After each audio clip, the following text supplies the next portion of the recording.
이번 어버이날을 맞이해서 우리 교회도 이번 주를 어버이 주일로 이렇게 기념해서 지키고 있습니다.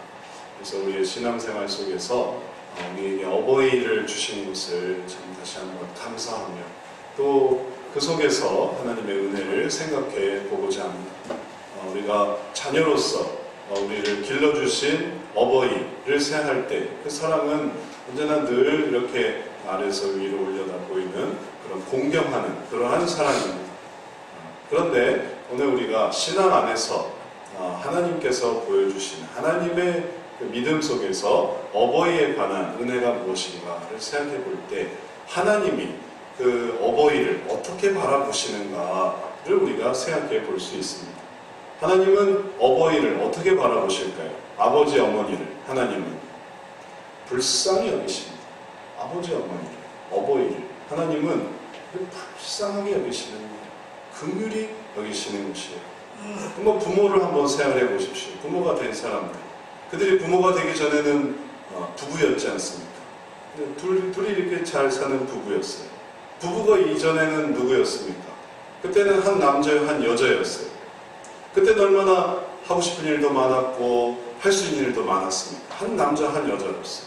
꿈도 있고 또 포부도 있고 목표도 있고 또 자유로움도 있고. 그런데 이제 부부가 되었습니다. 부부가 돼서 이제 서로에게 매이는 점이 있죠. 그래도 서로 사랑하니까. 그런데 이제 이 부부에게 자녀가 생겼단 말입니다. 그래서 이제 아버지가 됐어요. 어머니가 됐어요. 예전에 한 남자가 남편이 되고 이젠 아빠가 된 것입니다. 예전에는 한 여자가 아내가 되고 엄마가 됐어요. 그리고 나서 변화되는 건 뭡니까? 이 아빠라는 것, 이 엄마라는 이게 모든 삶의 최우선이 되는 거예요.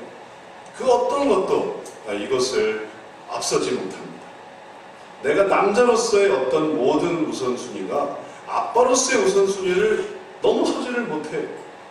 그래서 항상 난 아빠야, 아빠니까 아버지로서 그 모든 희생과 어려움을 감수하는 거예요. 엄마가 엄마로서 그 모든 고통과 괴로움을 다 감수합니다. 여자로서의 그 하고 싶은 일들이 얼마나 많이 있겠어요. 그러나 그것은 이 엄마가 되고 나면 달라져요. 여자는 약하지만 엄마는 강해요. 엄마는 아주 못할 게 없습니다. 엄마는 다 해요. 그렇게 변화되는 것은 한 인간에게 놀라운 변화가 있기 때문에 그러니 그 모습이 정말 부모로서의 모습이고 이러한 모습은 우리 사람만 그런 게 아니라 동물도 그러더라고요. 동물도 얼마나 부모로서 그가 아주 최선을 다하는지 모릅니다. 제가 얼마 전에 이제 교회 사무실에 앉아있는데 밖에서 고양이가 야옹야옹야옹 소리가 나는 거예요. 그래서 고양이가 왜 사무실 옆에서 이렇게 야옹야옹 거리지? 근데 또 들어보니까 새끼 고양이가 야옹야옹야옹야옹 거리는 거예요. 그럼 빨리 어미가 새끼를 빨리 어떻게 하나 빨리 데리고 가지. 근데 어미는 야옹야옹, 새끼는 야옹야옹야옹 거리고 계속 그러는 거죠. 그래서 밖을 제가 쳐다봤어요. 그러니까 밖에 이게 어미 고양이인데 어미 고양이가 턱하니 자리를 버티고 서서 그래서 야옹야옹야옹 거리고 있는 거예요. 도대체 왜 그럴까? 일을 할 수가 없고 하도 야옹거려가지고. 그래서 밖으로 나가봤어요. 도대체 새끼 고양이가 뭔 일이 있나? 도대체 여기 와서 왜 여기 앉아가지고 그냥 계속 야옹거릴까? 살펴보니까 뭔가 새끼 고양이가 이 처마 밑에, 이 사무실 옆에 이 처마 밑에 있는 것 같아요. 근데 소리를 이렇게 내는 게 절박해. 뭐가 문제가 있는 것 같아요. 근데 아마 접근을 못하나? 그래서 그럼 고양이를 빨리 엄마에게 만나주게 해야 되겠다. 근데 아무리 위에서 찾아봐도 이 새끼 고양이를 발견할 수가 없네요. 그래서 도대체 새끼 고양이가 어디 있지 한참 고민하다가 그러면 교회로 들어와서 그럼 새끼 고양이를 찾아봐야 되나? 하고 교회로 들어와서 그 소리 난 대로 갔더니 바로 이렇게 새끼 고양이가 있는 거예요. 그만. 우리 환풍 저기에. 나중에 알고 보니까 그 위에 비를 피하기 위해서 그 밑에 석기를 넣어놨는데 거기 구멍이 요만한 게 있더라고요. 이게 빠진 것 같아요.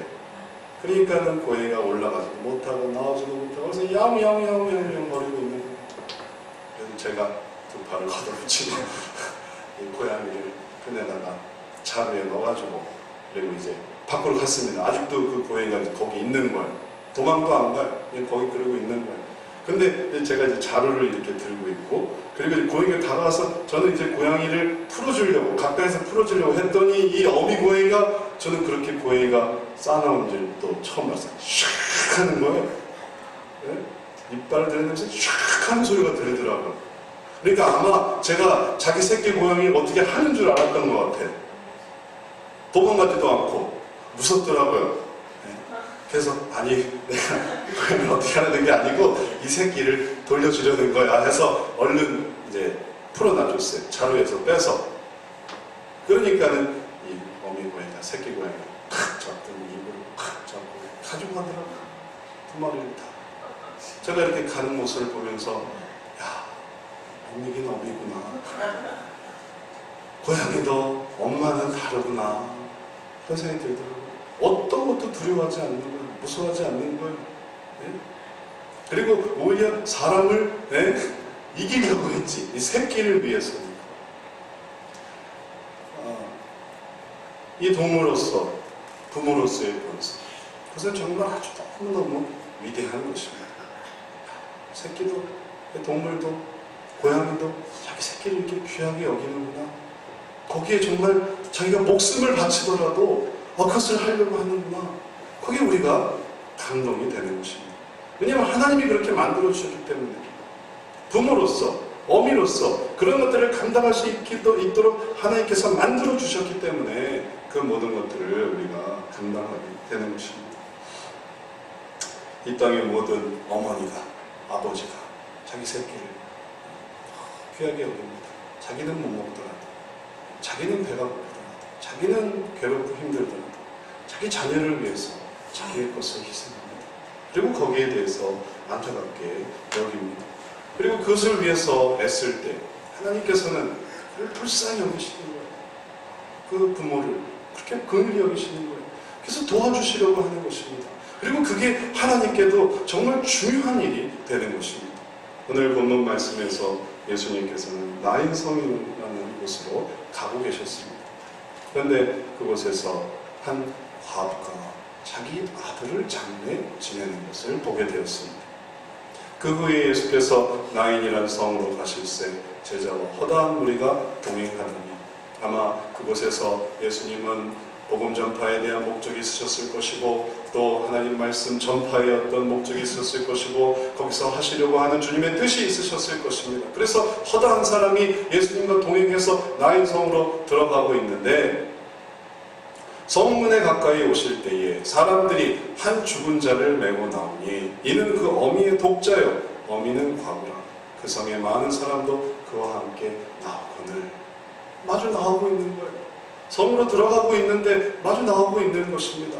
그런데 보니까 한 죽은 자를 관에 넣어서 메고 나오는데 그는 그 어미의 독자라는 거예요.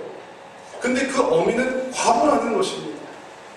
남편을 잃은 어머니에게 유일한 소망은 그 아들인 거예요. 그것보다 얼마나 더 소중한 사람이 어디 있겠습니까? 그런데 그 아들이 죽었어요. 그러니 이게 얼마나 큰 고통과 괴로움이겠습니까? 이제 이 어머니는 어떻게 살겠습니까? 그 어머니는 어떻게 살 뿐만 아니라 그 모습이 얼마나 불쌍합니까? 그 모습이 얼마나 안 됐습니까? 또 그 슬픔과 그 괴로움에 동참하기 위해서 또 많은 사람들이 또 함께 울면서 또 위로하면서 그와 함께 나오는 모습을 보고 있습니다. 예수님은 예수님 자신의 목적이 있었을 것입니다. 예수님 자신의 계획이 있었을 것입니다. 그 일을 행하고자 하는 예수님 자신의 뜻이 있었을 것입니다. 그러나 그 모든 뜻 가운데에 이거보다 더 중요한 것은 없었어요. 왜냐하면 예수님이 이 어머니를 불쌍히 여기셨기 때문에 그런 것입니다. 그 불쌍하게 여기는 것이 바로 가시던 길을 멈추고 또 들어가고자 하는 그곳의 일들을 잠시 중단하고 바로 이 어머니에게 관심, 그에게 다가가는 그러한 중요한 계기가 되었습니다. 이 일이 이루어지는 곳은 나인이라는 곳입니다. 나인이라는 곳에 나인성, 이 나인이라는 의미는 아름답다, 귀엽다, 즐겁다 이런 뜻입니다. 얼마나 대조적입니까? 가장 아름다운 곳에서, 가장 즐거운 곳에서 가장 슬픈 일이 일어나고 있습니다. 이것은 어쩌면 너무 어울리지 않습니다. 지금 즐거워해야 될 사람들 사이에서, 지금 기뻐해야 할 사람들 사이에서, 지금 행복해야 될 사람들 사이에서 자식을 잃고 슬퍼하는 그 어머니의 모습은 어울리지 않습니다. 그러나 이 모든 것이 현실이었습니다. 이건 일어난 일이었어요.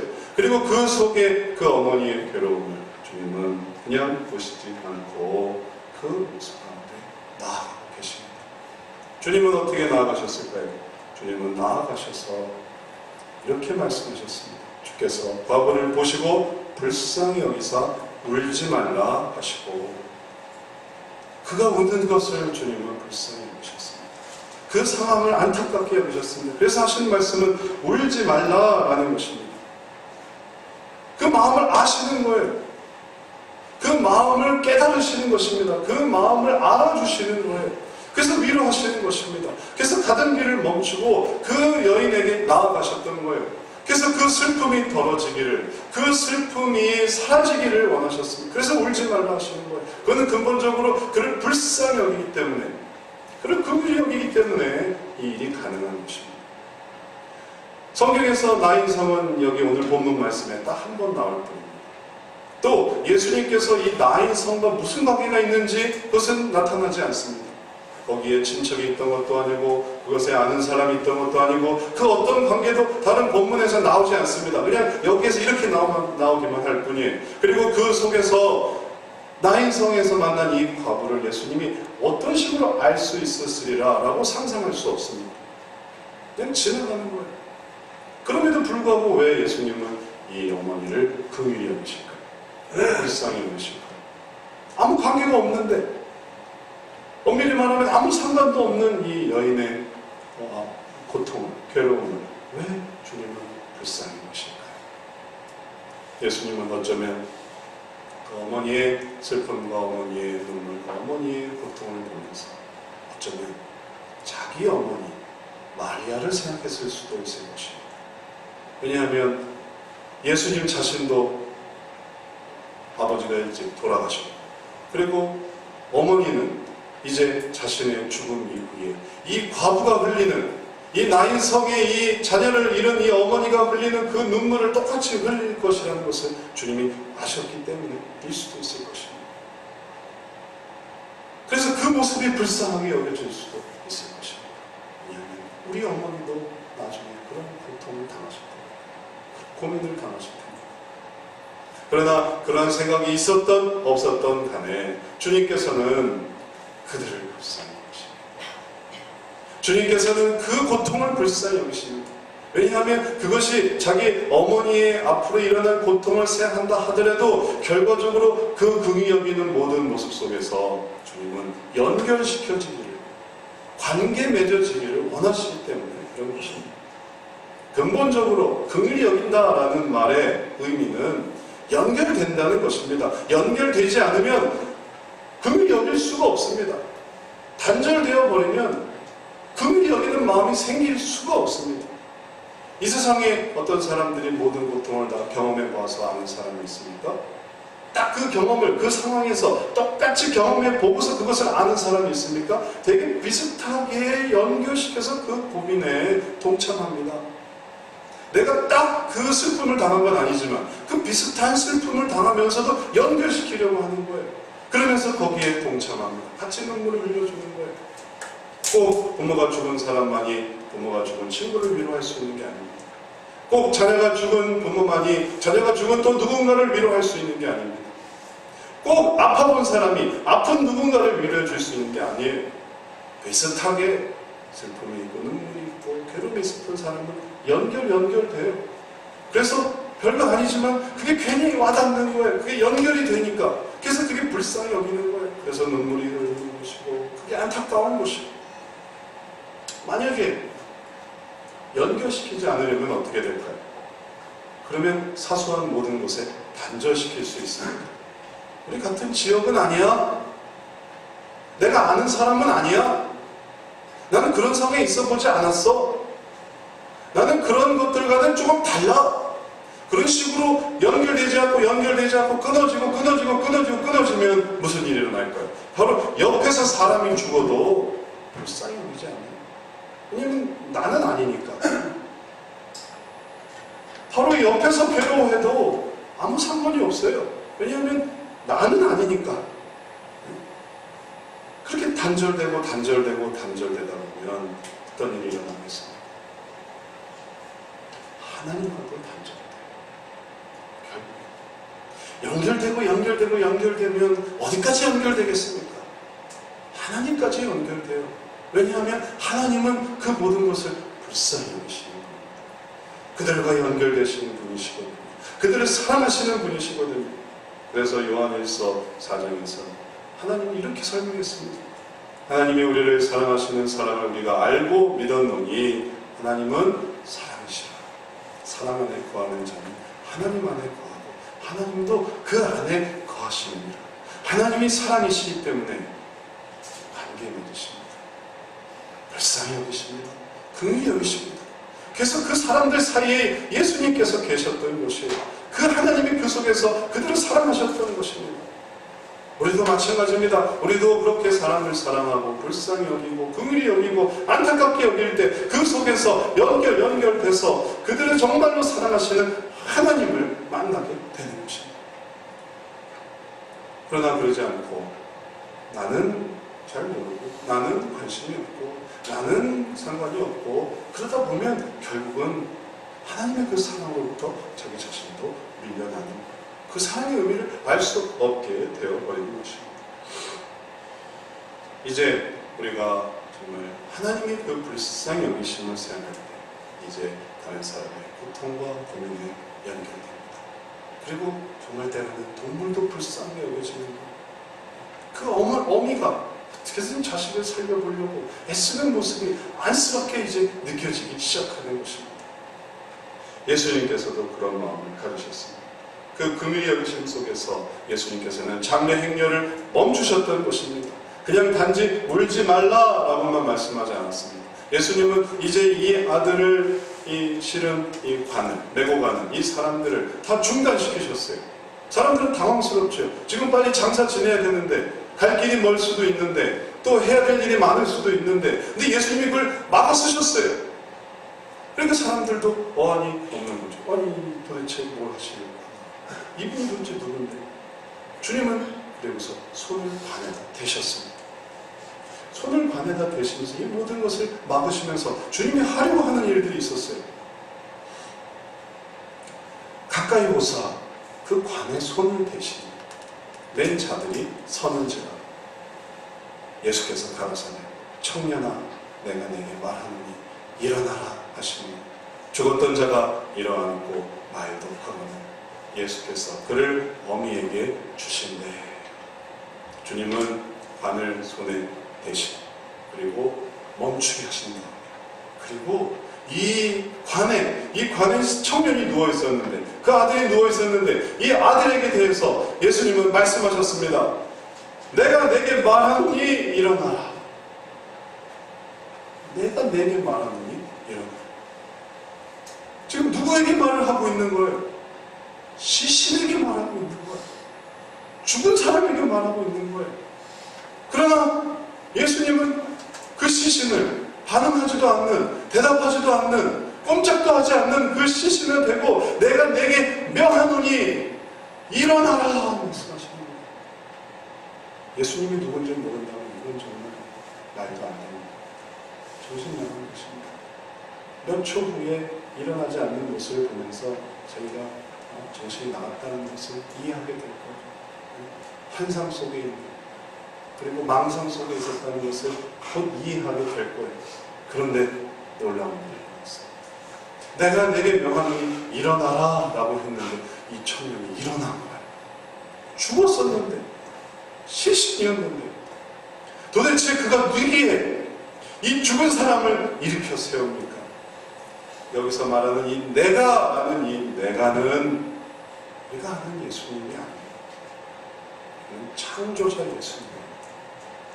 하나님으로서의 예수님, 내게라는 이 내게가 너무나 죽은 지 오래되고, 그리고 아무 반응할 수 없는 목석이었지만, 그러나 거기에 대한 하나님의 그 내가 창조주로서의 관계로서, 피조물로서의 아무것도 행할 수 없지만 그러나 내게 명하노니라고 할 때 이 창조자 예수님의 그 권위와 권세 때문에 그는 순종하지 않을래야 않을 수가 없었습니다. 움직이지 않을래야 않을 수가 없었어요. 그리고 그가 일어납니다. 왜냐하면 그는 하나님의 참 피조물이기 때문에, 나를 때 나는 바로 예수 그리스도 하나님의 아들 창조자이시기 때문에 이런 일이 일어났던 것입니다. 그리고 이제 예수님이 일어난 아이를 어머니에게 줍니다. 예수님이 어머니에게 주는 거예요. 어머니가 눈물을 흘려, 어머니가 기도를 해서, 어머니가 간구를 해서 받은 게 아니라 예수님이 그를 불쌍히 여겨서 아이를 살려서 그리고 어머니에게 주십니다. 그리고 아까 말했죠. 예수님이 뭐라고 말했는지. 울지 말라라고 말했잖아요. 그 울지 말라는 말이 이제 무슨 뜻인지 이 어머니는 아는 거예요. 왜냐하면 살려서 주니까, 되살려서 어머니에게 주니까 이제 울지 않을 수 있습니다. 웃을 수 있습니다. 기뻐할 수 있습니다. 어쩌면 좋아서 울을 수는 있죠. 좋아서 다시 살아나서 좋아서 울을 수는 있죠. 하지만 그 울음은 아까의 그 울음이 아닌 거예요. 새로운 변화가, 놀라운 하나님의 은혜가 그에게 임했습니다. 그것은 근본적으로 그를 불쌍히 여기는 바로 하나님의 아들 예수 그리스도의 은혜가 있었기 때문에 이것이 일어났던 것입니다. 지금도 하나님은 부모를 불쌍히 여기십니다. 자기 자녀를 위해서 새벽마다 기도하는 그 부모를 불쌍히 여기세요. 자기 자녀를 위해서 밤마다 기도하는 그 부모를 불쌍히 여기세요. 자기 자신을 위해서 때로는 오토바이를 타고 돈을 벌어야 되고, 때로는 전철을 타고 버스를 타고, 때로는 걸어서 정말 애써서 먹고 살리기 위해서 애를 쓰는 그 부모님을 주님은 불쌍히 여기십니다. 그리고 그 간구하는 것을 주님은 들으세요. 그리고 그것을 들으시고 그것에 응답하십니다. 그것을 하실 수 있는 이유는 주님이 창조자 하나님이시기 때문에 그래요. 이 세계를 다스리시기 때문에 그런 것입니다. 그리고 그러한 은혜 속에서 그 불쌍히 여기시는 그 여기심에 그들과 함께 하십니다. 그래서 옆에서 위로하시고, 옆에서 격려하시고, 조금만 더 참도록, 조금만 더 인내하도록, 조금만 더 하나님 바라보도록 옆에서 붙들어주시고, 그래서 이 울지 말라와 그 다음에 이 청년을 살아나게 하시는 그 사이에서 주님은 떠나지 않으시는 것입니다. 그리고 그 떠나지 않으심 속에서 이 청년을 살려서 다시 주실 때, 그래서 하나님은 또 은혜입니다. 하나님께서 불쌍히 여기시기 때문에 이 일이 이루어집니다. 어머니가 기도로 돈을 벌었다고요? 어머니의 신앙으로 그가 성공했다고요? 어머니의 희생으로 그가 성공할 수 있었다고요? 맞긴 맞지만 엄밀히 따지면 어머니가 하나님의 불쌍히 여기심을 받은 거예요. 아버지가 하나님의 긍휼히 여기심을 받은 거예요. 그래서 하나님이 그 은혜로 그들을 살려주신 것입니다. 이것을 깨달을 때 우리는 우리 부모님이 정말 어머니가 하나님으로부터 얼마나 긍휼히 여기심을 받는구나, 우리 부모님은 하나님이 불쌍히 여기셨구나, 이것을 깨달을 수 있습니다. 그리고 그러한 깨달음 속에서 이제 그 어머니의 그 간구에, 그 아버지의 그 기대에, 그 소망에 우리도 응답할 수 있습니다. 우리도 자녀로서 그 부모님이 얼마나 하나님의 그 불쌍히 여기심을 받는가를 생각할 때 우리도 가만히 있을 수가 없지 않습니까? 왜냐하면 하나님이 우리 부모님을 그렇게 긍휼히 여기시는데, 그렇게 불쌍하게 여기시는데, 안타깝게 여기시는데, 그러면 나도 이제 내가 어머니에게, 우리 아버지에게 이렇게 내가 의미 있게 사랑해야 되겠다. 그리고 사랑하고자 할 때 하나님께서 살려주십니다. 왜냐하면 불쌍히 여기시는 그 하나님, 바로 이 청년을 살리신 같이, 그 자식을 살리신 같이, 그 기도를 들어주신 같이, 그 기도 속에서 하나님께서 우리들을 붙들어 주시는 것입니다. 그런데 아무리 이렇게 말해도 오늘날 정말 죽은 사람, 어머니에게, 아버지에게 정말 죽은 사람이 있다고 생각했어요. 죽은 사람은 그럼 아무리 그래도 연약했던 자가 일어나고 믿지 않는 자가 믿게 되고 또 고민이 있던 자가 그 고민 해결되는 거는 그렇게 해서 된다 하지만 정말 죽은 사람은 어떻게 합니까? 이미 죽어버린 사람. 그때의 고통과 괴로움에 대해서 하나님은 뭘 해주십니까? 그래서 사람들은 말합니다. 만약에 하나님이 죽지 않게 해주셨으면 내가 하나님을 믿었을 거야. 하나님이 그 사고와 사건과 고통과 고민 중에서 그 자식을 살리셨다면 나 하나님을 믿었을 거야. 뭐라고? 하나님을 살리시지 않지 않았냐고. 하나님은 오히려 죽이시지 않았냐고. 그들이 예수님의 이름으로 기도했지만 그러나 그들이 죽지 않았냐고. 예수님은 없어. 하나님은 살아계시지 않아. 하나님은 응답하시지 않아. 정말 그때 하나님이 역사하셔서 놀랍게 역사하셔서 그 기도를 들어서 죽지 않게 되었다. 죽었다가 다시 살아나게 되었다. 그럼 하나님께 정말 사람들이 돌아올지 모르겠습니다. 이런 하나님을 다시 한번 믿고 의지하게 될지 모르겠습니다. 내가 버리던, 내가 섬기던 우상을 다 버리고 내가 믿던 신앙을 다 버리고 이 하나님이 정말, 왜냐하면 이 하나님을 믿으면 죽지 않으니까, 이 하나님을 믿으면 죽었다가도 살아나니까 믿을 수 있게 될 수 있을지 모르겠습니다. 그러나 하나님은 그렇게 하시지 않습니다. 예수님은 나인성의 과부의 아들만 살리신 것이죠. 그 땅에 살고 있던, 그 시대에 살고 있던 모든 부모의 자녀를 살리신 것은 아닙니다. 더 많은 사건과 더 많은 사고로 많은 사람이 죽고, 때로는 자녀도 죽고 그 부모도 죽고 그런 모든 슬픈 일이 있었지만, 그러나 예수님께서는 그 모든 재난과 그 모든 사건과 그 현장에 가서 그들을 살리신 것이 아닙니다. 왜 그러셨을까요? 왜 주님은 그들을 다 살리시지 않으셨을까요? 주님은 거기에 대해서 죽음의 의미를 얘기해 주십니다. 죽는다는 것의 의미, 하나님의 입장에서, 하나님의 관점에서 죽음이란 무엇인가를 설명해 주실 뿐입니다. 저도 그러한 것을 많이 찾고 찾았고, 이사야 57장에서 정말 너무 귀한 말씀을 찾았습니다. 의인이 죽을지라도 마음에 두는 자가 없고 자비한 자들이 취하여 감을 입을지라도 그 의인은 화익 전에 취하여 감을 입은 것인 줄로 깨닫는 자가 없도다.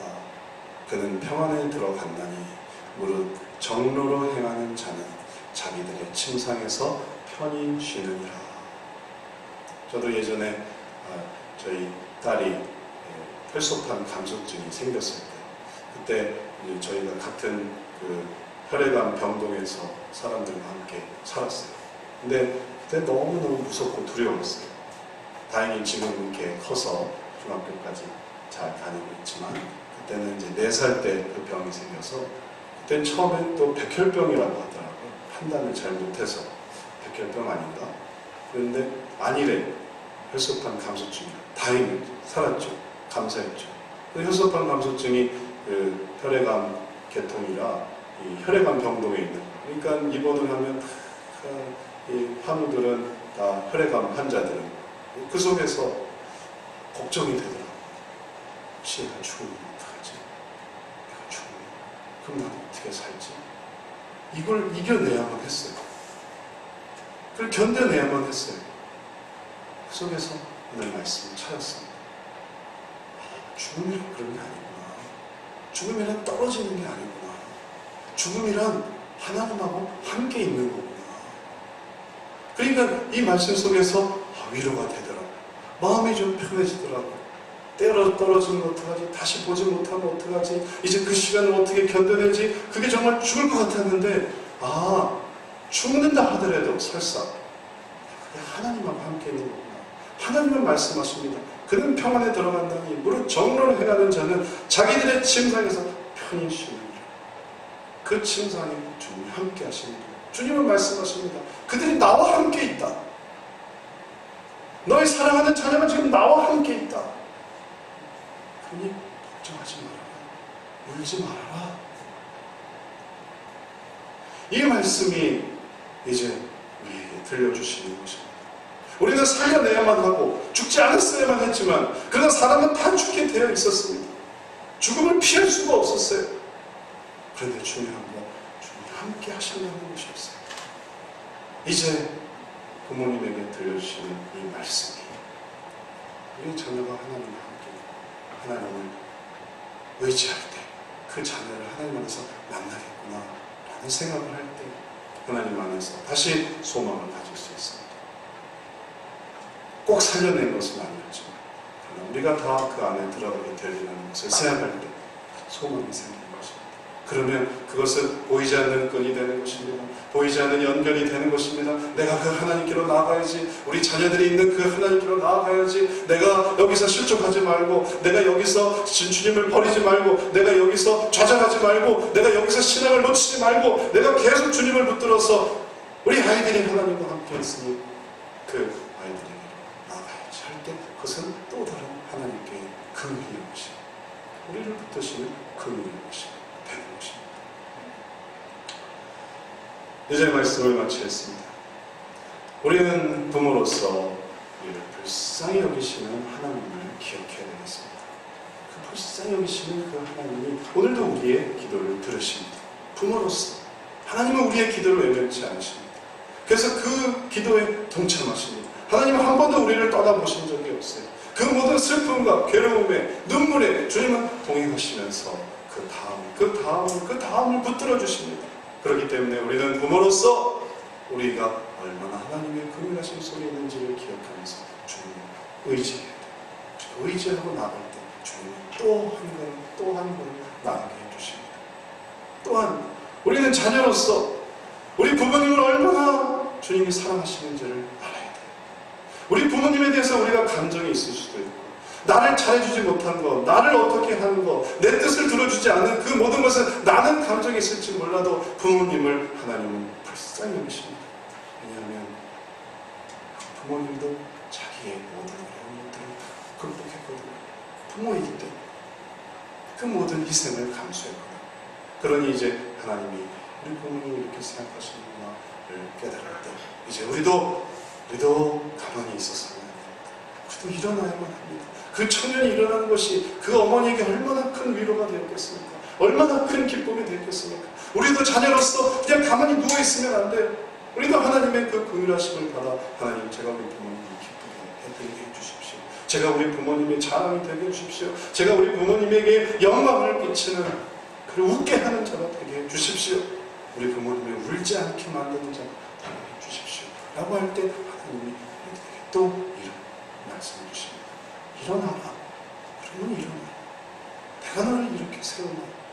그럴 때에는 또한 하나님의 은혜로 부모님에게 효도를 다할 수 있는 것입니다. 이러한 하나님의 모든 부모를 불쌍히 여기시는 이 은혜가 우리 모든 가정에 충만하기를 축원합니다. 그 은혜 속에서 정말 부모님들이 또 한 번 하나님께로 나아가 또 한 번 자녀들이 부모님을 귀하게 여기고 하나님께로 나아가는 그래서 이 가정의 달 5월에 그 긍휼히 여기신 하나님의 은혜가 우리의 삶 속에 넘치게 되시기를 주의 이름으로 축원합니다. 기도하겠습니다. 사랑의 하나님 감사드립니다. 부모님을 불쌍히 여기셔서 오늘도 그 불철주야 애쓰는 모든 것에 응답하시니 감사합니다. 그가 먹지 못하고 그가 쓰지 못하고 그가 놀지 못하고 그가 자기의 인생을 즐기지 못하고 오직 자녀에게 매여서 그 인생을 보냈던 것을 주님이 아시고 그것을 불쌍히 여기시고 그것에 값주시고 그것에 상 주시오니 그것을 우리가 감사하게 생각합니다. 이제 그 긍휼하심을 기뻐하며 이제 우리도 우리의 부모님을 공경하고자 할 때에 주님 우리가 더욱 일어나서 정말 기쁨이 되게 하시고 우리가 더욱 일어나서 울지 않게 하는 자들 되게 하시고 그래서 부모의 자랑이 되고 부모의 위로가 되고 부모의 기쁨이 될 수 있도록 주님 저희들을 또한 일으켜 주시옵소서. 이런 모든 일들이 이 인간 세상에서 우리 인생의 슬픔과 괴로움을 결코 외면치 않으시고 함께 하셨던 주님의 긍휼하심 속에 있었던 것을 반드시 기억하고 그 속에서 우리가 연결되었고 그 속에서 우리가 이끌어졌고 그것에서 우리가 당겨졌음을 기억하며 주님께로 나아가는 우리 모든 주님의 자녀들 되게 해 주옵소서. 다시 한번 우리 가정에 정말 하나님의 긍휼하심이 넘치고 또 우리 나라에 하나님의 긍휼하심이 넘치고 넘쳐서 이 일로 인해 다시 한번 주님을 찾고 찾으며 그 속에서 위로받는 모든 부모님들 되도록 축복하시고 은혜 더하여 주옵소서. 또 그렇게 부모님을 귀하게 여기는 또한 주님의 자녀들 다 되게 복내려 주옵소서. 감사드리오며 예수 그리스도의 이름으로 기도드렸사옵나이다. 아멘.